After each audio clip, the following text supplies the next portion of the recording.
Chapter 12 of Checkmate. I was nervous for the first 2 weeks leading up to contact day. I knew I couldn't go. If I did, I'd never forgive myself if I was followed. And if I did, Patrick would believe what I'd said was lies. He knew how much contact meant to me, surely.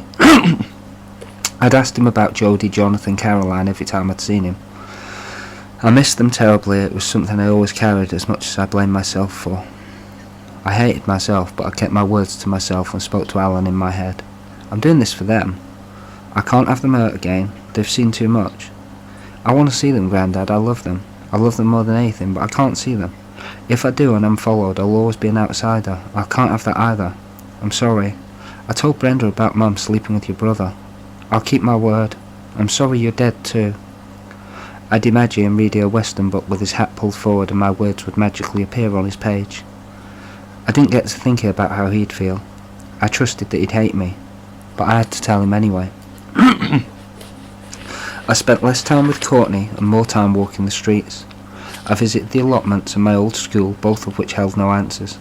I visited the church my nan went to and the 108 steps of Macclesfield, which are quite popular. They held even less answers. It was contact day. I'd already found out Phil was working at Scope, so I knew I'd be busy all day. I got some money off Courtney and headed round to Leslie's. Leslie? And I asked. Well, no, actually, is it work until 5? Are you okay? She asked. I smiled. Yeah, gonna find Clive now. I've got some money and take him to the pub. I was gonna invite Leslie too. The past is the past and all that, I said, walking out of the front gate and heading towards the bowling alley. If Clive had already left for work, then he might cross paths with them, as it was on the same road. He hadn't, and I caught up with him at his house. We went to the local pub. Clive talked about the past, whilst we both got drunk. I can't tell you what he spoke about. I was 10 minutes walk away mentally watching Caroline, Jonathan and Jodie have a great time, and wondering why their older brother hadn't shown up. I was pushing more pain on top of pain and was starting to feel as heavy as I was overloaded. Patrick called me several times and I didn't answer. Something was wrong with me, but I couldn't place it. I didn't know what it was. I just knew I was numb. So numb. I cared about nothing. It wasn't the pretending not to care about anything anymore because it sounded like I was angry. It wasn't even the pretending not to care because then I might get someone to listen. It was the genuine not giving a toss about anyone or anything at all anymore, including myself. The phone went and Courtney answered it. It's Patrick, she said, holding the phone out. Tell him to fuck off, I replied, loud enough for him to hear me. He's a little busy at the moment. Can I help you? She asked him. He wants to see you, she told me. I shrugged. He says that's fine. She told him as they arranged for him to turn up later in the day. I didn't ask what he wanted. I didn't care. Patrick had brought a social worker with him. His name was Mick Sharp, I kid you not. He was a big fellow with broad shoulders and jet black hair. He had an earring in his left ear and a tight white shirt with a black leather jacket on. I always wore either leather or denim when I went out, and I liked him straight away. Patrick tells me not to ask you what your favourite team is, he said without humour. I turned to Patrick. I like him, he's making an effort, I shot, elaborating on the he's. Mick is a good social worker, Patrick told me. Anything else? I asked Patrick. No, if you're happy, Mark stays to chat with you for a while, get to know one another, he said. Okay, see ya, I said, turning to Mark, not getting up to open the door for Patrick. Mark's jaw closed when he saw me looking at him. So how long you been with social services, you don't mind me asking? Mark seemed honest. I liked him. He had a few other kids in care, but not many. He liked motorbikes and he wasn't gay. I was under the assumption a man with an earring meant he was gay. I think I'd learned it off Wenzel somewhere, so I made an idiot of myself and actually asked him. He assured me he wasn't gay, then asked if it would matter if he was gay. I thought about it for a minute. I told him no, not at all, as long as you don't hit on me. He promised he wasn't gay, and even if he was, he then promised he wouldn't hit on me. We both laughed. I never saw Patrick again. It would be 3 months before my next contact, and it was eating me up. Mark had told me he could help me write a letter explaining to the adoptive parents why I wasn't at the contact, but that it had to be done properly, and Patrick was his boss, so everything had to go through him. Where were they? What were they doing? I wrote to the letter, and 4 times it was ran by Patrick. 4 times I adapted it, changed it, and 4 times it was turned down, because Patrick said I sounded and wrote like Wenzel. Or because I'd referred to them as my brother and sister. Mark gave me a message from Patrick. Contact is arranged so the letter won't be required. I didn't exist. My input wasn't needed. Required? or wanted. A cab would pick me up, all paid for by social services, and drop me at Tatton Park for contact, and then pick me up again. I was over the moon. I was so excited I ironed my clothes and had them ready to go the same day. I was also terrified. What do I say? I love you, I miss you, how are you? Would they know me? I had Courtney wash another pair of clothes 2 days before, and I ironed them as well and placed them side by side on the bed so I could pick the best set. Clive called, he's at the pub if you want to go, Courtney told me when I went downstairs. No, I get to see my brother and sisters, I don't care about the pub, I said. I was close to tears. The day before I had a long bath, did my nails, made sure I'd shaved, hung the clothes on the back of the chair ready for morning, and polished my shoes for like half an hour. Everything was perfect. Nothing could go wrong. I looked good in my grey trousers and my crisp white shirt. I kept spraying deodorant because I'd smoked at least 10 before the cab arrived. I got in the cab and waved to Courtney. It was a silver vehicle with a mid-40s male inside with white hair. I was talking away. I missed one contact, you see, and haven't seen them in, it must be a year and a half now. Today's good though, social services paid for everything, so I can see them. Suddenly the car stopped. I don't take credit, mate, he told me. I half thought he was joking. No, you don't understand. Call the office, I promise you've been paid, I said hurriedly. No, I've told my base before, no credit cases. Get out, he said. I stood there on the side of the road like an idiot for 5 minutes after he pulled away. I was a good distance from home, and my patience had well and truly vanished. I called Patrick. What the fuck's going on? I shouted before he even said hello. Why hasn't my cab been paid? I stormed. They have, you weren't in it, he told me. Bollocks! Here's his reg, I said, reciting it from memory. I'd recalled it as he left because I thought, I'm going to fucking have you. I described the driver to Patrick and gave a description of the driver. Patrick told me he'd sort it. Half an hour later he got back to me, by which time I was almost home. Is another cab on the way? I said as soon as I heard the ringtone. No, I'm sorry. Seems there was a mix-up at base and it wasn't funded.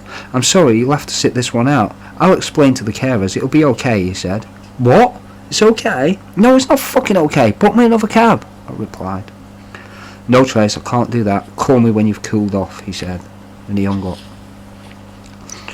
I walked home not knowing what else to do. I reached the top of Morwell Road and stood there looking down the street like it was a bomb. I just wanted to explode and destroy the lot.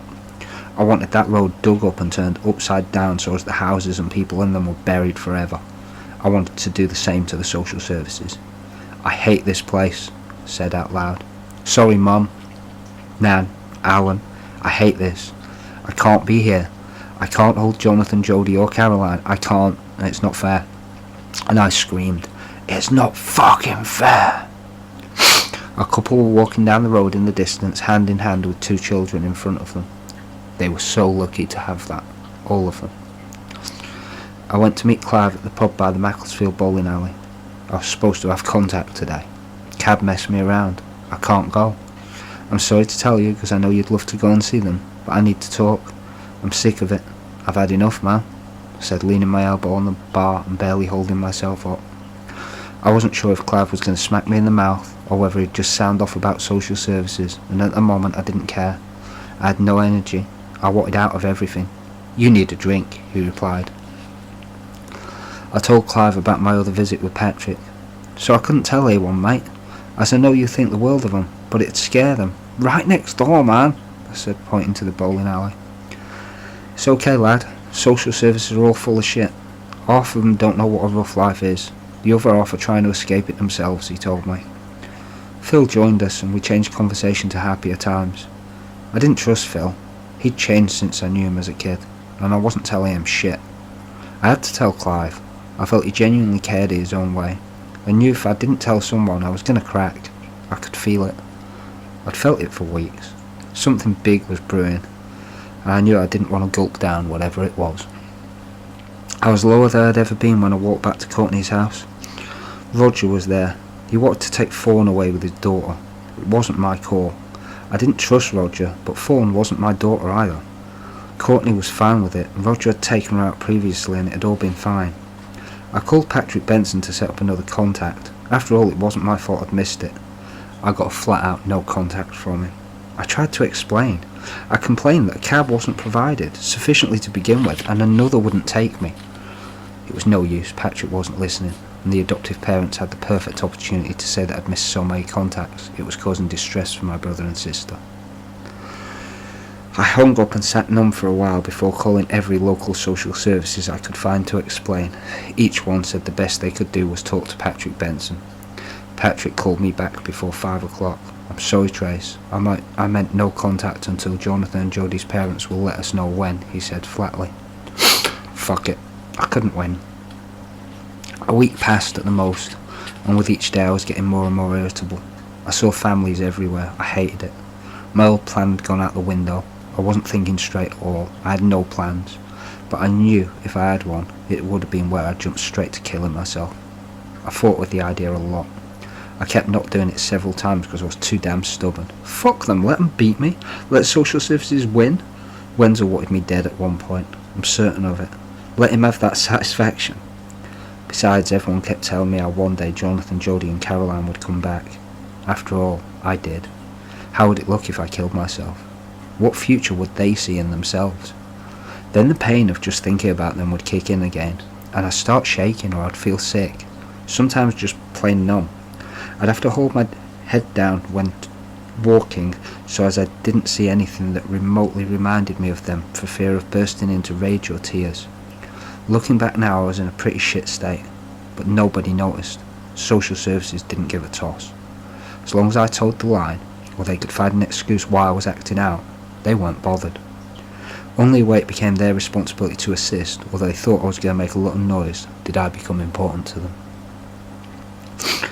I'd gone to Betty's. She was weird, but she was family. There was something about listening to her rattle on about how much the world owed her something and how depressed she was that somehow took my mind away from my problems. If I was drowning out her moaning about not having bingo money while she smoked one roll-up after another and drank Baileys, then I wasn't drowning out my own inner voice repeatedly telling me how useless I was. "Let's go out," I said from the opposite end of the kitchen table. "Yeah, I'll borrow some money off May. She owes me and we'll go bingo," she said. "No, just a walk. Let's just go for a fucking walk," I said, standing up and heading to the door. Betty grabbed her coat and followed. We headed towards the town centre. Betty left her keys hanging out of her pocket slightly as we walked. I knew it was intentional. She was waiting to see if I'd take them and give them back to her as I had as a child. She was trying to cheer me up. I didn't have the enthusiasm. "Keys," I told her as we walked side by side. "Huh? What?" she asked. "You're an idiot, Betty. Keys," I said, pointing at her pocket. She slid them back inside and nudged me with her shoulder. "You're an idiot too," she said, laughing. I smiled, but my heart wasn't in it. I was an idiot. Yet as I'd lifted my head to make eye contact, in that moment I caught sight of a silver Range Rover on the other side of the road. What made me turn back, I don't know, but I'm glad I did. "Carry on, I'll catch up," I said, turning back and noting the registration down, 8008LS. I recognised it from somewhere. I searched my memory looking for flickers of matching pictures. Things from Care flashed past me quickly. It wasn't social services. Wenzel's cars flashed by my eyes. It wasn't his. Where the hell had I seen it before? All of a sudden I watched me stood in the middle of the bowling alley car park at a previous contact as a big black vehicle parked up. It had blacked out windows and I was certain it was Jonathan and Jodie. It wasn't, and my heart sank as another silver Range Rover pulled in behind it and parked up. The registration plate was 8008LS, and out stepped Jonathan first. Like being slapped in the face with a canoe paddle, I was back on the road towards the town centre in Macclesfield and looking at Jonathan and Jodie's adoptive parents' vehicle. I was scared, and I looked around, but I was also feeling something. I felt fear and anxiety and shame and love all at the same time. I wanted to see them so much, but I wasn't allowed, and they could be right here in any one of these houses having dinner right now. Maybe they are playing in a yard somewhere and I'll get to see them, or maybe they're visiting friends they see once a year and will never come back again, and this is the last chance you'll have of seeing them. The thought scared me more than my fear of seeing them and getting in trouble. The more I was feeling these combined emotions, the more my mind whizzed. I stepped slowly backwards along the wall and found a hedgerow to push myself into as far as I could. I couldn't tell which house they were in, but I could wait for them to come to the vehicle. I waited for over half an hour. There had been no movement that looked like Jonathan and Jodie, or their adoptive parents. I crossed the road and walked past the Range Rover, glancing for signs of anything I could use. Anything that would tell me something. What if I was wrong? What if I had the wrong reg? As I passed, there was a school photograph of Jonathan and Jodie in uniform attached to the dashboard. I couldn't even make it look natural by carrying on walking and glancing through as I passed. I just stopped dead in my tracks and stared at my brother and sister. A little older than I remember them, still gorgeous.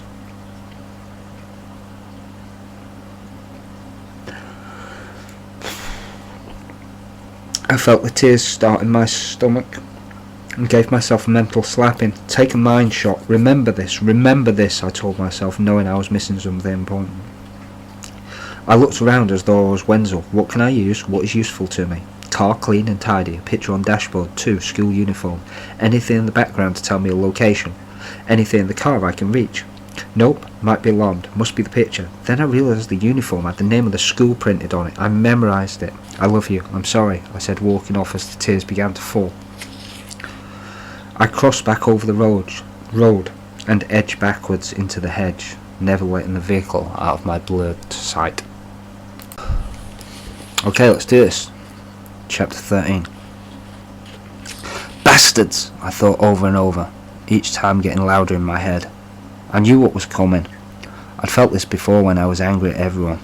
Last time I turned a marble table over. The time before that I'd bust up a lad that came at me with a pair of scissors. I knew I had to control it. No, everything happens for a reason. I was meant to see this. I don't know where I'd heard that snippet of advice. Probably Louise. I didn't believe it for a moment, but somehow it helped me think a little clearer. What now? I'll need to follow a vehicle if they're visiting friends. I can't do that without my bike. And I can't get my bike in case I miss them leaving. Shit, that's a problem. Okay, why have the picture right there on the dashboard if they're local and know the Daily family are around Macclesfield? That's plain asking for trouble. They wouldn't chance it. In which case this must be a one-off and they're visiting friends and this is a one-time opportunity. They probably won't visit Macclesfield again. I need to be able to follow them. A picture of a fence and some fields slammed into my vision, and I recalled from somewhere that they lived on a farm. There's no farms around here, I told myself, knowing there were hundreds, but none that I knew of actually there in Macclesfield. Make a choice, I screamed at myself and imagined them coming out of the house and driving away. What would I do? What could I say? I'd seen them, it would be great, but they'd drive away. I'd have no idea where or when I would see them again. I watched Jonathan get into the car and it take off without them even knowing I was watching them from my own self-created vision, and I felt them leave again without knowing I existed, and I was off at a full run towards Courtney's house. I needed that bike. My key was out before I was in the pathway. I slung the door open, grabbed my bike from the hall and shouted, "Explain later!" I was on the bike and pedalling as I hit the pavement outside. Please be there, I told myself over and over as my legs whizzed in rapid circles. The vehicle was still there. Now what? I made a smoke. Be prepared, my old scout leader had told me. I saw myself from his position for a split second as I stood there with a bike in plain view of the entire street, smoking a roll-up and covered in sweat with no waterproofs, no bin bags, no first aid kit, no knife, just me, a paper, pen, some smokes and my bike. And I felt stupid for about a second. What do you have? I asked myself. I recited what I'd read in every military book and heard at every campsite. I have the ability to make fire and shelter. Good. What else? I have a chance to see Jonathan and Jodie if this is done right. Good. How? Well, I ran through a list of 8 scenarios in my head, and then it all boiled down to the same thing. Follow that fucking car. Don't be seen, and don't lose it.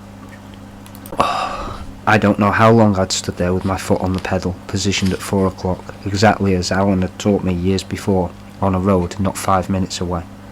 But it was a while. I never took my eyes off that car, and felt like I'd somehow extended myself to take in any movement from all surrounding properties. A man walked out of the garage as it started to turn dark. He was a big man, but I took no notice of him. I was waiting for someone with children. It wasn't him. He walked as if to pass by the car, and then opened the door and got in. I was moving before he was seated, and he took off before I was behind him. He took the first left and followed up a winding hill, just my luck. I gave it hell with my legs and managed to catch up before he flew down a straight and turned into a dot in the distance. I followed the road to a crossroads and he was long gone. Which way? Left? He'd done a left before, but that didn't mean anything, right? It was all country. Although I knew they had a farm, it gave me no help in these parts. I was surrounded by woodland. It could have been anywhere. Straight on? Fuck it, time to go on. What do you have? I asked myself. I visualised the situation again as it played out before me. He came out of a garage. Seeing his car means he's local. He was at a garage, he wasn't visiting friends. You'd only go to a garage that's local to you. People are creatures of habit. They walk the same side of the road to work or school. I remembered it from a book I'd read, but I couldn't remember which one. Did Samson work? Wasn't his farm his work? What type of farm would I have if I thought like Samson? The biggest, I answered. I have a private reg with my initials on it. I have a big car that stands out. I have a family photo on my dashboard. I needed to scream, I'm important, I've made it, look at me. So yeah, I'd have the biggest damn farm I could afford. One problem, I told myself. They're all big farms. So start again. He came from the garage. Let's check the garage out. The garage was closed, but I could see through the bars and the metal fencing. It was just a closed up garage that gave me no information at all. I nicknamed it Samson Motors so I'd remembered it. Didn't know if he worked there, owned it, or was just visiting. My money was on him getting off one-off repair and me never seeing the vehicle again, and yet every day I headed to the same road. Sometimes the car was there, sometimes it wasn't. When it was there, Samson would come out of the garage at the same time. I'd follow the car. It took me a while to figure out he always went the same way. I'd always lose him before the crossroads. I figured if I saw his car in the afternoon I could wait at the crossroads and see which way he went. Then I realised he's a guy with kids now. He'd understand, surely. I missed my brother and sister and wanted to see them. Maybe it wasn't them blocking contact. Maybe it was social services lying to me like they lied about the cab. How would he react if I just took Jonathan and Jodie? He'd be heartbroken, surely. He'd want to see them and he'd do everything he could to visit, so he'd understand if I just spoke to him. Maybe we'd get along. I had a smoke as I cycled back down the hill and pulled up outside. I left the bike around the corner so it couldn't be seen, but was worried in case I needed to make a quick exit. I went straight in, as I knew if I thought about it too much I'd never do it. "Hi Samson," I said. "One moment," he replied. "Not here for work. It's about Jonathan and Jodie," I said as he looked up. "What?" he asked, standing straight up and crossing his arms. "My name's—" I began. "I know who you are. Why are you here? You're not to come here. Don't come here again," he said smugly. "I want to see Jonathan and Jodie, mate." "I don't want any trouble," I replied hoarsely. "Call your social worker. The answer's no. You can't just turn up, you know," he added. I stood there trying to think of something smart to say to get him on side. "You can go," he said, pointing to the door. I raised an eyebrow and left. I played the conversation in my head over and over. 3 things stuck out. Firstly, he wasn't scared of others. He didn't look around once. Secondly, he was concerned about me. Not scared, but definitely worried. What had he been told about me? Finally, he wouldn't be swayed. He seriously thought he was God of his world. Nobody else had a right to an opinion. I was missing something. Like when you've had a stone in your shoe and it's gone, yet the feeling is still there. I had the feeling, but something was missing. The answer is always in the question. I felt the words falling into me from somewhere. I didn't know where. I was pushing the bike towards Courtney's when from somewhere in my subconscious it returned. "You can't just turn up, you know." It started off as Samson's words. Something I cannot do. And then repeated itself until it was an echo, and the end of the sentence was missing. "Just turn up, you know." That's what Samson had said. Well, why not? I knew where he worked. I knew his registration. I knew some of the route he took home. I even knew when he was at work. So what's stopping me, I thought. "Yeah, do it," my head said, lifted as my surroundings. I judged the distance from London Road to the crossroads as his car turns down. "I can't see my brother and sister." "Really, Patrick? Really, Samson? What would Alan do?" I was getting angry, but not in a physical sense, but in the cold hard logical truth sense. The same part of me that decided I was going to see Wenzel. The part that decided I was going it alone when I was homeless. The part of me decided I was moving back to Macclesfield. Hell, if I had told half of the family in Macclesfield where Samson worked, he'd be dead by now. I considered it for a split second and decided against it. It would destroy Jonathan and Jodie. My anger returned at them potentially losing 2 sets of parents. I was just trying to see them because I wanted the best for them and I missed them. What if I told Wenzel? That would scare the living shit out of Samson, having him turn up at his workplace. Perhaps it could scare Samson into giving me contact. Yeah, you'd look a right gent then, wouldn't you then, knobhead? Told myself. Not a good idea. Just tell nobody. Go and visit Jonathan and Jodie tomorrow when Samson's at work, told myself. But my body wasn't listening. Go tomorrow, it's fine, I told myself, as I watched myself hold my head up and climb onto my bike. I made a roll up slowly, relaxed, looked back towards the garage without caring if he saw me. Go tomorrow, it's fine, I repeated smiling, as I cycled towards the crossroads.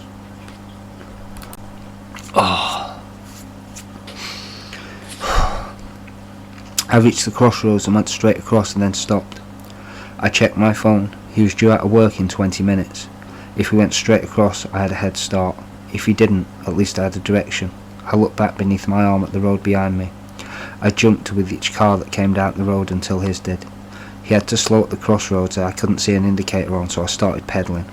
He rounded 2 bends at the top and disappeared into the distance. I reached where I'd last seen the little silver dot, and I was at a junction. Fuck!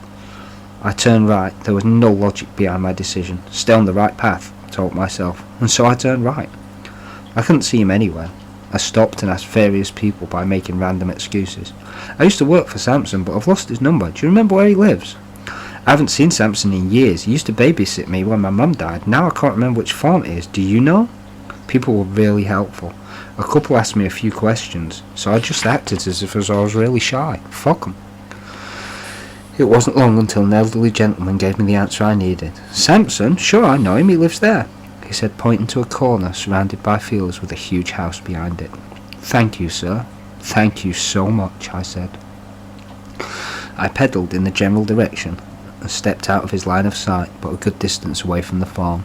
I'd already checked behind me to see if the old guy was watching. I wondered momentarily if it was a good friends with him and would call him. I shook off the feeling, telling myself there wasn't time for those thoughts. However, this raised more questions. Was there CCTV? Should I tell family I know where they live? No, it wouldn't help. Should I knock on?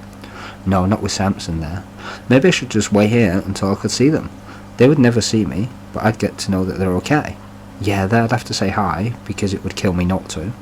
Go home, I told myself, as I saw a shadow me walking up across the field and up to their front door. Go home, I repeated to myself.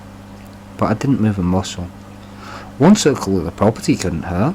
It was too big to circle or even get anywhere near without being seen. I realised I couldn't see Samson's car anywhere though. No car meant no Samson. Fuck it. No, he could be back in 5 minutes. But if I do go in when he was at work, he was still only 10 minutes away by car. It's now or never, I told myself, walking towards the door. I'd left my bike well out of sight. I didn't want to be seen, but they would look for it next time. Okay, before we go into chapter 14, I'm just going to give a quick breakdown. Samson is the adoptive father of Jodie and Jonathan, and Lynn is the adoptive mother of Jodie and Jonathan, both at the farm in Macclesfield. Obviously, Samson is not at the farm yet, he's in the car. Lynn, however, is. This is where we're at, and this is just the start of my first breakdown. So let's do chapter 14. Let's get chapter 14 out of the way. Anyone who's been through anything similar will understand how difficult this is. So, yeah. Chapter 14 of Checkmate by Tracy Daly. Lynn answered, tall and thin. She looked me in the eye for 2 whole seconds and then looked around outside for others. It's just me. I want to see Jonathan and Jodie, I asked. You shouldn't be here, she said, half order, half pleading. I want to see Jonathan and Jodie, I repeated, looking up and holding her eyes. They were in the room to my right. I could feel them. They were inches away. I never took my eyes off Lynn. Samson's just nipped out. He'll be back home very soon, she began. I want to see Jonathan and Jodie, I repeated again flatly. Although Lynn looked up the road to see if Samson's car was coming down, I took it as a positive, as now I knew which direction his local shops were in. I caught myself thinking like Wenzel and kicked myself for it. Time was seeming to stand still with her holding the door open and leaning out and me just there holding her eyes. As soon as that thought had occurred, she'd said, okay, 5 minutes, you can see them. You say hi, you see they're fine, and then you leave, okay? The question wasn't an invitation. She was telling me those were my only options. We were never going to be friends. I was, however, still gobsmacked. I just stood there looking at her with my jaw down by my ankles. Yeah, I uttered, in disbelief. I walked through a large kitchen with 2 of the biggest cookers I'd ever seen in my life before or since. They were green and cast iron with extremely thick wooden sideboards. I moved through to the right in the dining room. Jonathan was sat opposite where I was stood in the doorway, on the other side of the dining table. Jodie was beside him eating dinner. Hi, I said, sighing. I hadn't thought this far ahead. I didn't know what to say.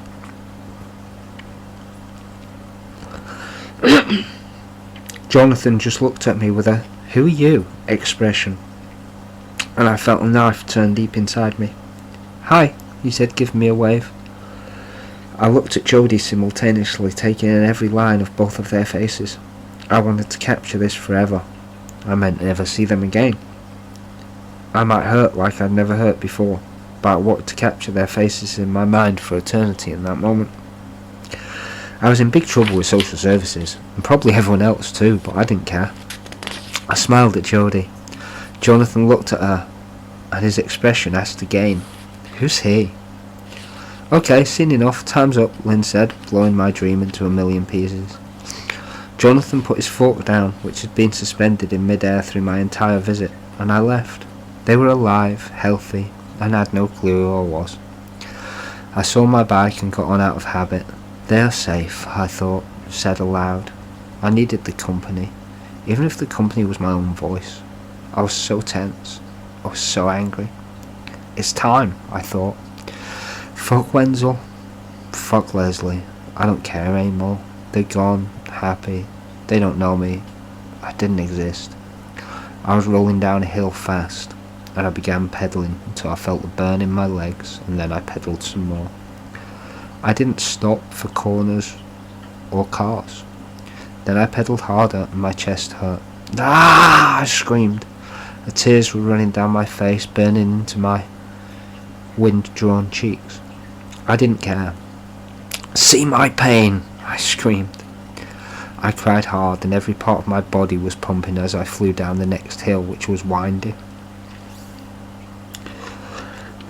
"No, lad," I heard Alan clearly within my mind.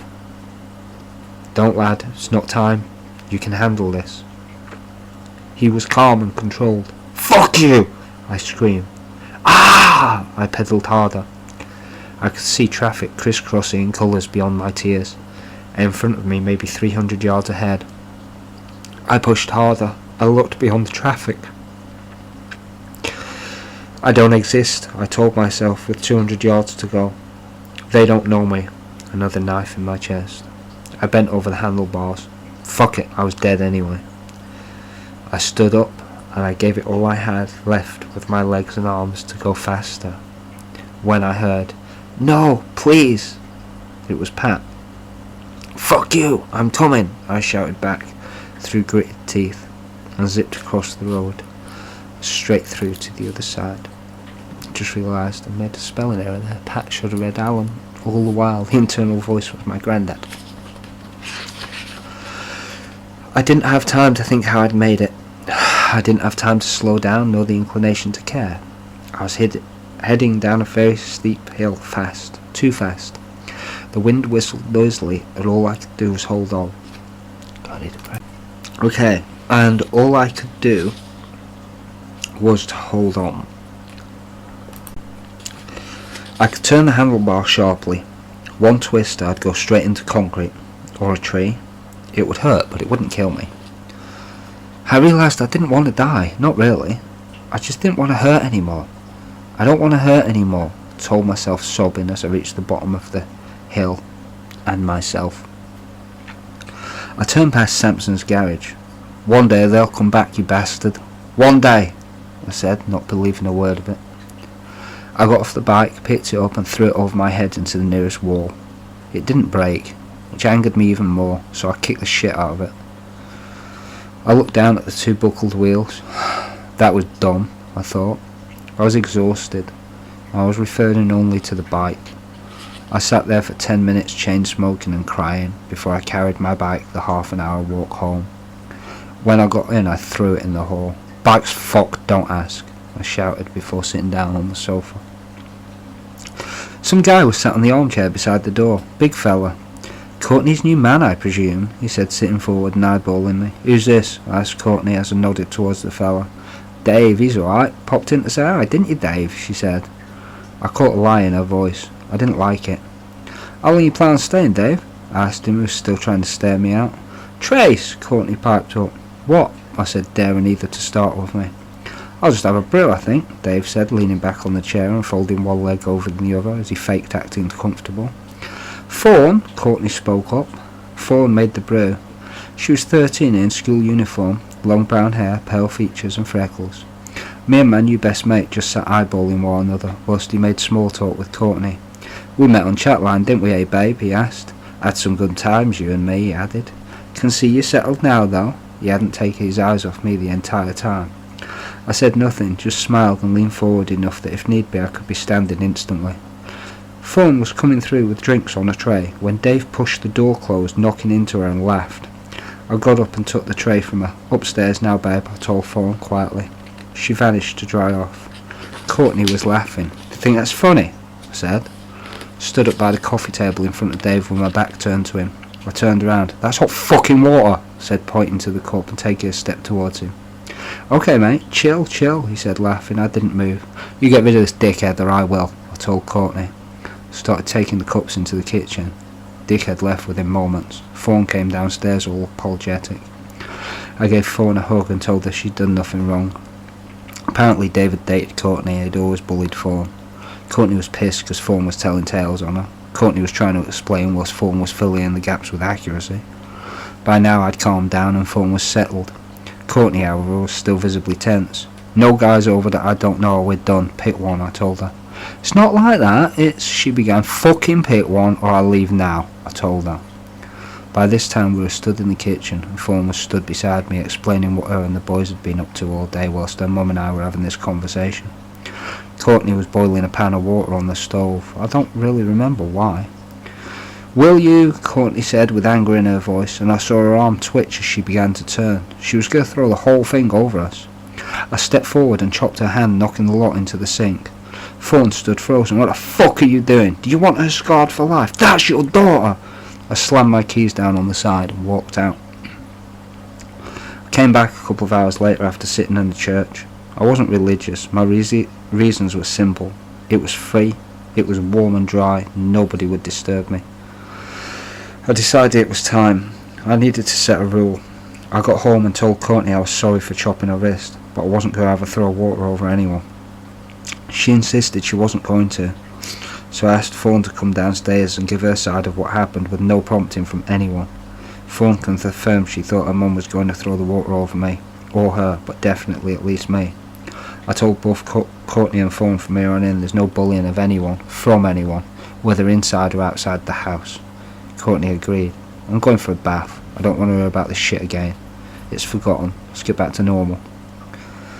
Upstairs I ran a bath and got undressed. The steam was everywhere. My body just wanted to shut down. I could feel it, but I fought it off. "I'll just lie here for 5 minutes," I thought as I lay down on the floor. I tried to keep my eyes open, but I couldn't, even though I could still hear the water running. My Uncle Clive was sat at the end of the bed. It was Courtney's bed, and oddly I was in it. I was sat up and Clive was sat looking at me from a chair beside the bed. I was naked but covered with a duvet. I was also very groggy. "The fuck you doing here?" I said. "Welcome back," Clive replied, smiling. "The fuck I get here?" I asked, trying to look around but feeling dizzy, so not bothering. "Clive carried you. You passed out. You've been out for days," Courtney said, peering in the doorway where I could hear her but not see her. "Nah, fuck off," I replied. Clive laughed. "What's the last thing you remember?" he said. "Found Jodie and Jonathan," I said without thinking, and I instantly blacked out. My body couldn't handle it. Apparently the doctor said it was exhaustion. I was on pills for 3 or 4 days and I slept right through. I don't remember any of it. It felt like I'd simply gone to sleep and woken up again. Years later, I'd realised this was actually a physical breakdown.